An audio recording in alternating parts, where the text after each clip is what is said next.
فاسألوا أهل الذكر إن كنتم لا تعلمون.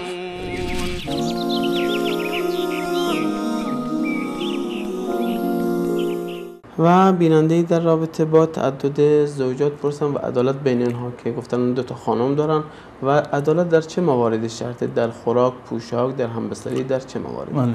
عدالت شرط اصلی تعدد ازواج است. کسی که میخواد چند همسر داشته باشه اولین و اساسی ترین شرطش اینه که باید این توان عدالت رو باید داشته باشد. اما این مفهوم عدالت یک مفهومی هست که هنوز در جامعه ما متاسفانه به صورت صحیح بیان نشده. عدالت در 3 مورد هست. در 3 چیز عدالت وجود داره که شوهر در واقع محاسبه میشه که این موارد رو باید حتما انجام بده. یکی در نفقه هست که نفقه خانمش رو حتما باید پرداخت بکنه. البته توضیح خواهم داد که چه چیزایی خواهد بود. نفقه هست و دومی لباسی هست که بهش یعنی تعلق میره، کسوهی هست که به اون که کل این در همون نفقه داخل میشه که و دومی مورد مسکن هست. یک مسکن چی رو باید یعنی تهیه بکنه و سومی مورد مبیت هست. یعنی 3 مورد: نفقه که شامل غذا و پوشاک میشه، دومی مسکن و سومی مبیت یعنی شب گذرانیدن. تعبیر همخوابی که تعبیر و مفهوم دیگری داره. به صورت کلی شب گذرانیدن در اون خونه‌ای که واسه خانم دومش در اونجا وجود داره. نفقه شامل خوراک میشه، شامل پوشاک میشه و هر کسی به اندازه خودش. تصور بکنیم که یکی از خانم‌هاش فرض کنید 5 تا بچه داره، اما خانم دوم تازه ازدواج کرده. برای مخارج زندگی خانم دوم اندازه خانم اولی نیست. پس بنابراین اون خانم دوم هر 2 تا نفقه رو باید بده. اما نفقه اون فرض کنید در ماهی مثلا 100,000 تومان هست، اون چیزی که بچه داره. البته 100,000 که نفقه یک نفر هم نمیشه این زمان. و این خانم اول چون که فرزند نداره شاید مثلا 10,000 هم براش کفایت بکنه.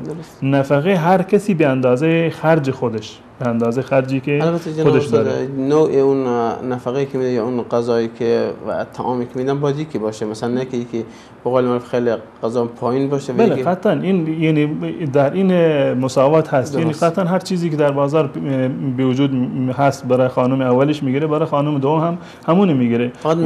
فقط یعنی مقدارش من عرض کردم که توجه به نیاز هست. و همچنین در مسکن و لازم نیست اگر برای خانم اول فرض کنیم یک خانه 2 طبقه 3 طبقه داره حتما برای خانم اولی خونه 2 طبقه 3 طبقه بده، وگرنه عدالت انجام نشده. هر کسی بازم به اندازه اصلا حقی که داره و حقش این است به اندازه‌ای که برای اون جا بشه. و اون خونه‌ای که در یک شهری که زندگی میکنن، در روستایی که زندگی میکنن، عرفاً برای یک خانمی، برای یک مثلا زن و شوهری چه خونه‌ای لازم است. اگر با خونه یکی بهتر بود، قشنگتر بود، یا مثلا فرض کنیم که ظاهرش بهتر بود یا مساحتش بیشتر بود، اینا ملاک نیست.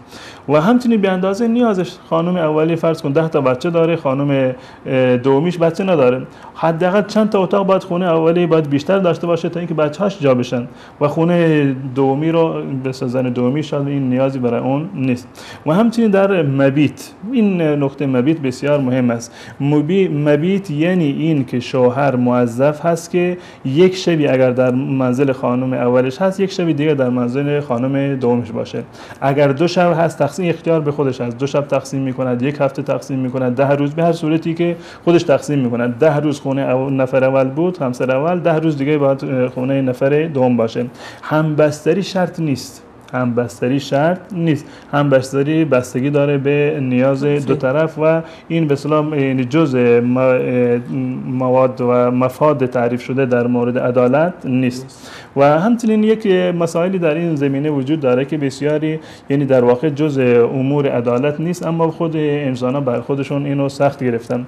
من خاطرم هست من منزل یکی از افرادی که 2 تا خانم داشت رفته بودم، برای من قسم خورد، گفت که زمانی که من زن دوم رو ازدواج کردم در خونه زن اولی در روزی که نوبت این بوده من حتی چایی هم نخوردم.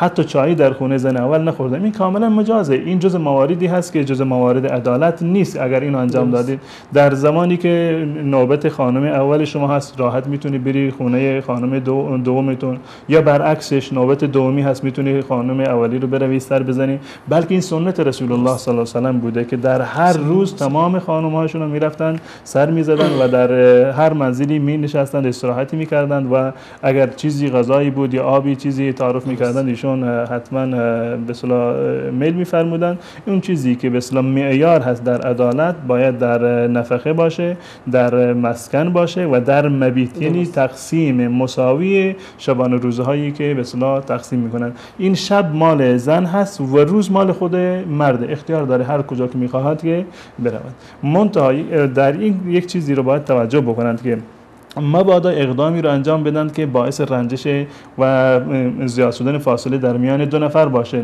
یا اون چیزی که در قلب هست اون پیش الله متعال. رسول الله صلی الله علیه و آله میفرماند که هذا قسمی فیما املک فلا تؤاخذنی فیما لا املک. پروردگارا قسمی عدالتی که در اختیار من هست این است که انجام دادم، یعنی این مواردی که من عرض کردم، اون چیزی که من اختیارش رو ندارم اون از من معاف بکن. این اون محبت قلبی که وجود داره. اما آثار محبت در اختیار انسان هست.